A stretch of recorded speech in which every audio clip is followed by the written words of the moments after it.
আজ আমি বিশেষভাবে কথা বলতে চাই আমাদের তরুণ ভোটার ও নারী ভোটারদের সঙ্গে। আপনারাই সেই প্রজন্ম যারা গত 17 বছর ধরে ভোটাধিকার থাকা সত্ত্বেও ভোট দিতে পারেননি।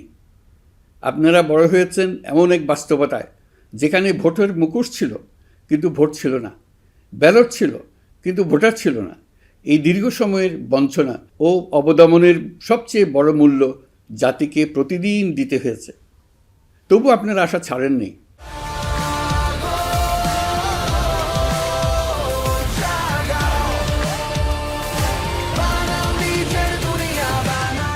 অন্যায়ের সামনে মাথা নত করেননি। আন্দোলনে, প্রতিবাদে, চিন্তায় ও স্বপ্নে আপনারা একটি নতুন বাংলাদেশের আকাঙ্ক্ষা লালন করেছেন। আজ জুলাই গণঅভ্যুত্থানের মাধ্যমে ইতিহাসের গতিপথ বদলানোর সেই দিনটি এসেছে। বিশেষ করে আমাদের নারীরা মুক্তিযুদ্ধ থেকে শুরু করে বাংলাদেশের সবকটি গণ আন্দোলন, পরিবার থেকে রাষ্ট্র, সবখানেই শক্তি হয়ে দাঁড়িয়েছেন। নারীরাই ছিল জুলাই গণ অভ্যুত্থানের সম্মুখ সারির যোদ্ধা। নারীরাই এই দেশের অর্থনীতির অন্যতম চালিকা শক্তি।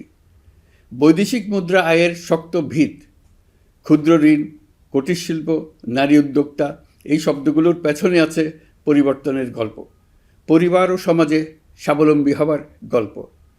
আপনারা ঘরে, রাজপথে সমানভাবে সংগ্রাম করেছেন, সন্তানদের ভবিষ্যৎ আগলে রেখেছেন, সমাজকে টিকিয়ে রেখেছেন, অথচ রাষ্ট্রীয় সিদ্ধান্তে নিজেদের মত প্রকাশের সুযোগ থেকে দীর্ঘদিন বঞ্চিত হয়েছেন।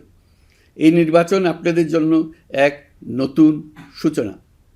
আর আমাদের তরুণরা, যাদের স্বপ্ন, মেধা ও শক্তি আগামী বাংলাদেশের ভিত্তি, এই ভোট আপনাদের প্রথম সত্যিকারের রাজনৈতিক উচ্চারণ। তাই আমি আপনাদের কাছে অনুরোধ নয়, দাবি জানাচ্ছি, ভয়কে পেছনে রেখে সাহসকে সামনে এনে ভোট কেন্দ্রে যান।